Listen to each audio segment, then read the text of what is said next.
بهش کدومه؟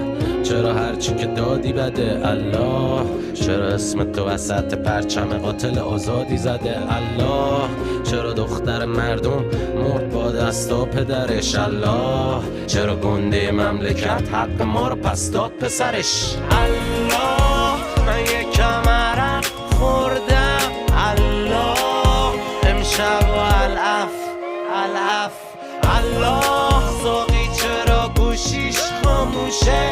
الله برسون علف الله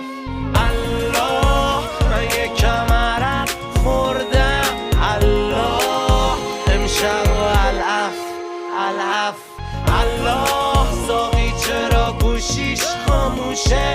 الله برسون علف خلاصه واسه رسیدن به هر چیزی باید